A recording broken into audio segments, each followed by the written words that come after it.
Hi అండి. అందరికీ నమస్తే. 'నీ తనువు నాదే చెలి' పార్ట్ 11. ప్రేమలో విహరిస్తూ ఉంటారు మన ప్రేమ జంట రియా, విరాజ్‌లు. మనం ఒకసారి మన ఊరు వెళ్దామా? అమ్మ ఫోన్ చేస్తుంది అని అంటాడు. ఏంటి ఇప్పుడా? ఈ నవ్య ప్లాన్స్ చూసావు కదా ఎలా ఉన్నాయో.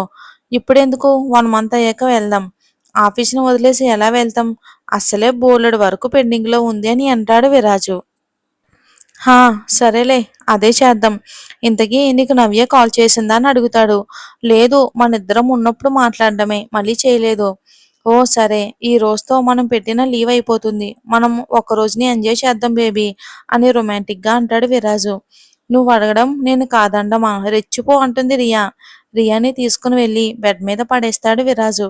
తన బాడీని తడుముతూ గుప్పెడంత ఉన్న రియా నడుముని చూసి ఏంటే మరీ ఇంతే ఉంది. అసలు తింటున్నావా నువ్వు? అని అంటాడు విరాజు. హా!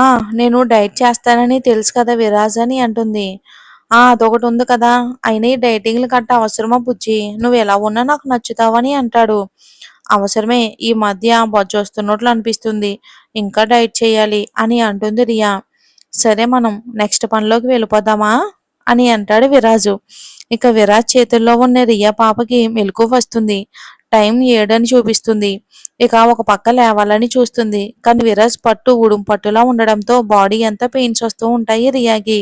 రే వదలరా అని గించుకుంటుంది. నో బేబీ అని గట్టిగా హగ్ చేసుకుంటాడు. ఈ రోజు ఆఫీస్‌కి వెళ్ళాలిరా అని అంటుంది. ఒసేయ్ మతిపోయే మాట్లాడుతున్నావా? ఏంది రాత్రి 7 అయ్యింది. మనం స్టార్ట్ చేసింది మధ్యాహ్నం అని అంటాడు. ఓ మర్చిపోయాను. సరే వదులు ఫ్రెష్ అయ్యి వస్తా అని అంటుంది. ఇంకొకసారి రియాని పట్టుకునే లోపే ఫాస్ట్‌గా విరాజ్ చేతులు వదలడంతో తుర్రుమని వాష్‌రూమ్‌లోకి పోయి డోర్ వేసుకుంటుంది రియా. ఏం పారిపోతే బయటికి రావా ఏంటి? అప్పుడు చెప్తా నీ సంగతి అని మొబైల్‌లో తలదూరుస్తాడు విరాజు. వేడి నీళ్లు తన బాడీ మీద కాస్త రిలీఫ్‌గా అనిపిస్తాయి. రియాకి స్నానం పూర్తయ్యాక తను టవల్ తేలేదు అన్న బల్బు వెలిగింది పాపకి. ఇప్పుడెలా అని థింక్ చేస్తూ తప్పక విరాజ్ అని పిలుస్తుంది. ఏంటి బేబీ అంటాడు. టవల్ ఇవ్వవా అంటుంది. టవల్ ఎందుకు అలానే వచ్చేయ్ అని అంటాడు హస్కీగా విరాజు. ప్లీజ్ విరాజ్ నాకు సిగ్గేస్తుంది అని అంటుంది రియా.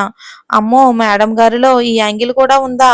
అయినా నేను నీ బాడీలో చూడని ప్లేస్ ఏముంది? ప్లీజ్ రా ఆడుకోకు టవల్ ఇవ్వి అని అంటుంది. ఇంక సరే అని టవల్ ఇస్తున్నట్లు ఇచ్చి డోర్ ఓపెన్ చేసుకుని బాత్రూంలోకి వచ్చేస్తాడు.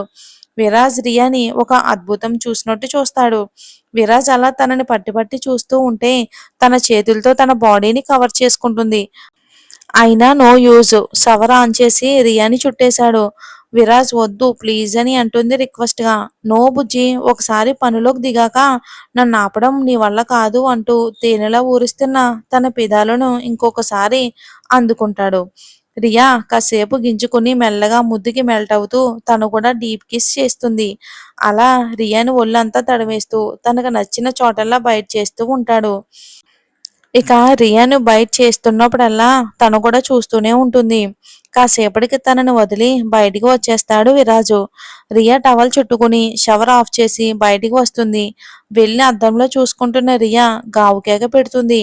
ఒసేయ్ ఎందుకు అలా అరిచావు పాగలదానా అని జడిసి అడుగుతాడు విరాజు. నా బాడీ మీద ఈ రెడ్ రష్ ఏంటి అని అంటుంది. నీకు తెలీదా అంటాడు రొమాంటిక్‌గా. ఎందుకు ఇంతలా కొరిగేశావు? కవర్ చేసుకుంటున్నా కనిపించేలా ఉంది అని అంటుంది. ఆడపిల్లకి సహజంగా ఉండే సిగ్గుతో.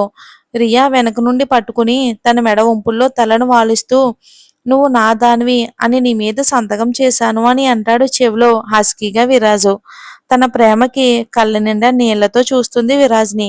ఎందుకే ఏడుస్తున్నావు అని అంటాడు కళ్ళనీళ్లు తుడుస్తూ. ఎందుకు విరాజ్ నీ ప్రేమతో నన్ను పిచ్చిదానిని చేస్తున్నావు అని అంటుంది విరాజ్‌ని హత్తుకుని రియా. ఒసే పిచ్చిదానా ప్రేమైనా కోపమైనా ఏదైనా మనకు నచ్చిన వాళ్ళ దగ్గరే చూపించగలం. నా ప్రాణం నువ్వు అని అంటాడు తిరిగి తనని గట్టిగా హత్తుకుంటూ. సరే ఇక వెళ్ళి డ్రెస్ చేంజ్ చేసుకో. అలాగే ఇదిగో టాబ్లెట్ అని అంటాడు. ఏంటిది అని అంటుంది రియా అయోమయంగా. Body pains tablet. నీకు బాడీ పెయిన్స్ ఉన్నాయని నాకెందుకు చెప్పలేదు అని అంటాడు సీరియస్‌గా. నీ సంతోషం కాదనలేక అని అంటుంది. నా సంతోషమే నువ్వు బంగారం. సరే వెళ్ళి రెడీ అవ్వు. మనం ఇద్దరం తినడానికి ఏదైనా తీసుకొస్తా అని అంటాడు. వద్దు విరాస్ నేనే కుక్ చేస్తా అని అంటుంది రియా. తినడానికేనా? అని అంటాడు వెటకారంగా. విరాజ్, ఎంతో కొంత నాకు వంట చేయటం వచ్చులే, నువ్వు మరి ఫీల్ అవ్వకు, సరే వెళ్ళు అని అంటుంది. ఇంక సరే అని టీవీ చూస్తూ ఉంటాడు. ఇంక రెడీ అయ్యి హాల్లో టీవీ పెడతాడు. ఇక కట్ చేస్తే పంతులు గారిని పిలిచి శోభన ముహూర్తం గురించి అడుగుతారు సులోచన గారు. అమ్మా, ఇద్దరి జాతకాలు ఇవ్వండి అని అంటారు పంతులు గారు. అయ్యో, మా ఆకాష్ది ఉంది పంతులు గారు, మరి భూమిది వాళ్ళ ఇంటి దగ్గరే ఉంది అని అంటారు సులోచన గారు. పర్లేదమ్మా, రేపు రాత్రి 9:25 మంచి ముహూర్తం ఉంది. ఇక మంచిది పంతులు గారు అని సంభావన ఇచ్చి పంపించేస్తారు సులోచన గారు. అప్పుడే అక్కడికి వచ్చిన నవ్య పాప, మా పంతులు ఎందుకు వచ్చారు అని అంటుంది రెస్పెక్ట్ లేకుండా. దానితో ఉరిమి చూస్తారు పద్మిని గారు. పంతులు గారు అనడం నేర్చుకో అని భూమికి ఆకాష్కి ఫస్ట్ నైట్ ముహూర్తం పెట్టించడానికి అని చిన్న సైజ్ బాంబు పేలుస్తారు. దానితో అంటే నేను అమ్మమ్మన్న మాటలు నిజమే అన్న మాట. ఎలాగైనా సరే ఈ శోభనం జరగకుండా ఆపాలి. అయినా అది ఎలా జరుగుతుందిలే, బావకి అదంటే అస్సలు ఇష్టం లేదు కదా అని అనుకుని నవ్య ప్లాన్స్ ఏవో తను వేసుకుంటూ ఉంటుంది, ఎలాగైనా ఫస్ట్ నైట్ ఆపడానికి. నవ్య అతిగా ఆలోచించడం చూసిన అరుణ్కి ఇది ఖచ్చితంగా ఏదో పిచ్చి పని చేస్తుందని, దానిని ఫాలో అయ్యి దాని ప్లాన్ తిప్పుకొట్టాలి అని నవ్యకి తెలియకుండా నవ్యని అబ్జర్వ్ చేస్తున్నాడు అరుణ్. ఇక ఆఫీస్ నుండి వచ్చిన ఆకాశ్ భూమి కాఫీ అని అంటాడు. భూమి తెచ్చేంతలోపే ఎక్కడి నుండి ఊడిపడిందో తెలియదు కానీ ఫాస్ట్గా వచ్చి బావా కాఫీ అని అంటుంది. నవ్య అది చూసి భూమికి మండుతున్నా అలానే నిలబడి ఉంటుంది. నిన్నెవడు తెమ్మన్నాడు, నేను నా పెళ్ళానికి చెప్పాను, నీకు అంతగా కాఫీ ఇవ్వాలంటే అక్కడ గుణ అరుణ్ ఉన్నారు, వాళ్ళకి ఇచ్చుకో అని భూమి ఇచ్చిన కాఫీ తీసుకుని సిప్ చేస్తూ ఉంటాడు. సూపర్ ఉంది కాఫీ భూమి అని భూమిని పొగడ్తలో ముంచేస్తాడు ఆకాశం. ఇక అది చూసిన నవ్యకి ఒళ్ళు మండి ఆ కాఫీ కప్ అక్కడే టేబుల్ మీద పెట్టేసి వెళ్ళిపోతుంది. ఆకాష్ కూడా ఫ్రెష్ అవ్వడానికి రూమ్ కి వెళ్తాడు. అది చూసిన అరుణ్ ఎలాగైనా నవ్య బేబీని గుణాన్ని కలపాలని డిసైడ్ అయ్యి ఆ కాఫీ తీసుకెళ్లి గుణాకి ఇస్తాడు. ఆ కాఫీ తాగి గుణాకి బాగా దగ్గు వస్తుంది. ఏంటని అడిగితే కారం రా బాబు అని దగ్గుతూ ఉంటాడు గుణ. ఇక అక్కడే ఉన్న వాటర్ ఇస్తాడు అరుణ్. అది తాగి కాస్త అరవడం ఆపి, ఒరే, ఈ ఈ కాఫీ ఎక్కడదిరా అని అంటాడు కోపంగా. మీ ఆవిడ చేసింది అని టంగ్ స్లిప్ అయ్యి నాలుక కరుచుకుంటాడు అరుణ్. ఏంటి అని అంటాడు గుణ. అదేరా నవ్య చేసిందని అంటాడు. ఆ కాఫీ నాకెందుకు ఇచ్చావు అని అంటాడు గుణ. అన్ని మొన్నాడని అబద్ధం చెప్పేసి అక్కడి నుండి వెళ్ళిపోతాడు. అది కారంగా ఉన్న నవ్య చేసిందని అన్న చెప్పడంతో అది తాగేశాడు. ఇక ఇదంతా తలుపు చాటు నుండి చూస్తున్న అరుణ్, అదంటే ఎంత ప్రేమరా నీకు అని ఈ కాఫీ పౌడర్ బదులు కారం వేసి పడేసిందని అనుకుని తనలో తానే నవ్వుకుంటాడు అరుణ్. అరుణ్కి విషయం తెలుసన్న సంగతి గుణాకి తెలీదు. ఇక వంట అయిపోవడంతో తన చేసినవన్నీ కూడా డైనింగ్ టేబుల్ మీద పెడుతుంది రియా పాప. విరాజు, తిందుగాను రా అని అంటుంది. అవేంటే అలా ఉన్నాయి అని అంటాడు విరాజు. ఇది బంగాళదుంప వేపుడు చారు, నీకు ఇష్టం కదా అని అంటుంది. కానీ వేపుడు ఎల్లోలో ఉండాలి కదే, బ్లాక్గా ఉందేంటి అని అంటాడు. అది చారు తాలింపు పెట్టేలోపు ఇది చిన్నది మాడిపోయింది అని అంటుంది. తినాలా లేదా అని తింటాడు విరాజు. రియా ఏం చెప్తాడా అని ఎగ్జైట్గా చూస్తుంది. ఇక సూపర్ రియా, చాలా బాగా చేసావు అని అంటాడు. ఓ ఓ బతికించావు, పోనీలే, బానే ఉన్నాయి కదా అని తను కూడా తింటుంది. ఇప్పుడు మనం భూమి ఆకాష్ దగ్గరికి పోదాం. ఆకాష్, రేపు మీకు ముహూర్తం పెట్టించామని అన్ని వివరంగా చెప్తారు సులోచన గారు. ఆ మాటలు విన్న భూమి చెంపలు రెడ్ పెయింట్ వేసుకున్నట్టు ఉంటాయి. ఇక అందరూ భోజనాలు చేసి ఎవరి గదుల్లోకి వాళ్ళు వెళ్ళిపోతారు. ఇక భూమికి ఆకాష్ని చూడాలంటే బిడియంగా ఉండడంతో ఏం మాట్లాడకుండా సైలెంట్ గా పడుకుంటుంది. కానీ ఆకాష్ ఊరుకుంటాడా? భూమిని పట్టుకుని దగ్గరికి లాక్కుని రేపు మనకి ఫస్ట్ నైట్ అంట, విన్నావా అంటాడు. అని అంటుంది భూమి. నీకు ఇష్టమేనా అని అడుగుతాడు. నాకు భయంగా ఉంది అంటుంది. భయం ఎందుకే తింగరదానా, నేను ఉన్నా కదా అని భూమి గురించి అన్ని విషయాలు అడిగి తెలుసుకుంటాడు. ఇద్దరు ప్రశాంతంగా ఒకరు కౌగిట్లో ఒకరు బొజ్జుంటారు. ఇక నవ్య పాపకి తిన్నదరక్క రూమ్ లోనే క్యాట్ వాక్ చేస్తూ ఉంటుంది. ఈ ఫస్ట్ నైట్ ఎలా ఆపాలో అర్థం కావట్లేదు. పాలల్లో టాబ్లెట్ కల్పిస్తే అది వాళ్ళు తాగుతారంటావా? పోనీ భూమి వెళ్లే దారిలో ఆయిల్ వేసి పడేస్తే చాలా ప్లాన్స్ ఆలోచించి చివరికి పాలల్లో టాబ్లెట్ ఐడియాని ఎంచుకుంది. ఇంతలో పడుకునే ముందు స్నానం చేసే అలవాటు ఉన్న పాప బాత్రూంలోకి దూరుతుంది. ఎక్కడి నుంచి వచ్చిందో తెలియదు కానీ గుణాకాశమే వచ్చిందా అన్నట్టుంది. ఒక బల్లి కనిపిస్తుంది.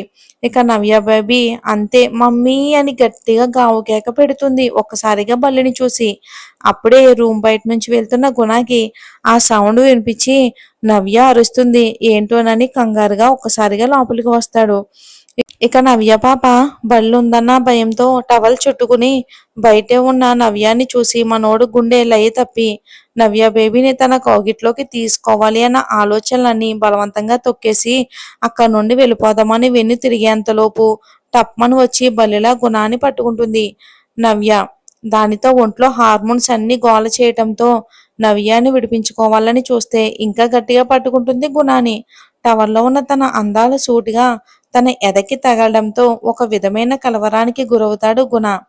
ఇక నవ్యాన్ని మెల్లగా వదిలేసి బల్లి బల్లి అని అంటుంది చిన్నపిల్లలాగా. ఇక నవ్య బేబీలో ఈ క్యారెక్టర్ కూడా ఉందా అని అనుకుంటాడు గుణ. గుణ నవ్యాన్ని కష్టంగా విదిలించుకుని నువ్వు అరిసిన అరుపుకి అది ఎప్పుడో మూసీ నదిలోకి దూకుంటుంది అని అంటాడు కోపంగా గుణ. అప్పుడు గుణాను వదిలి తన అవతారం చూసుకుని మళ్ళీ అరుస్తుంది. దానితో ఇక గుణ ఫాస్ట్గా అక్కడి నుండి ఇంకా తన ఫీలింగ్స్ని కంట్రోల్ చేసుకోలేక వెళ్ళిపోతాడు. ఇక మనం మేఘన దగ్గరకు వచ్చేద్దాం. ఇక దానితో సీరియస్గా ఒక లుక్ పడేసి క్లాస్ రూమ్లోకి వెళ్ళిపోతున్న మేఘనాని లాక్ చేస్తాడు. రే వదులు అని గింజుకుంటూ ఉంటుంది మేఘన. వదిలితే పారిపోతావని ఇంకా గట్టిగా పట్టుకుంటాడు. ఎవరు లేని ప్లేస్కి తీసుకుని వెళ్తాడు. చూపులతోనే చంపేసేలా చూస్తున్న మేఘన రామ్కి ముద్దుగా అనిపించి భలే ఉన్నవే క్యూట్గా ఒక ముద్దివ్వా అని గారభంగా అడుగుతాడు. ఏంటి ముద్దంటున్నావు గుద్దుతా ముందు నన్ను వదలరా సన్నాసి అని తిడుతూ ఉంటుంది. ముద్దు ఇవ్వడం అనేది అవను పని అని మేఘన నడు వంపుల్లో తన తలని నిలుపుతాడు. అతడి మీసం తనకి తగులుతూ ఉంటే మైకంతో కళ్ళు మూసుకుంటుంది మేఘన. మరి ఏం జరుగుతుందో వచ్చే భాగంలో చూద్దాం. స్టోరీ నచ్చితే మా కష్టానికి దయచేసి ఒక లైక్ చేసి మన ఛానల్ని సపోర్ట్ చేయండి. Thanks for watching.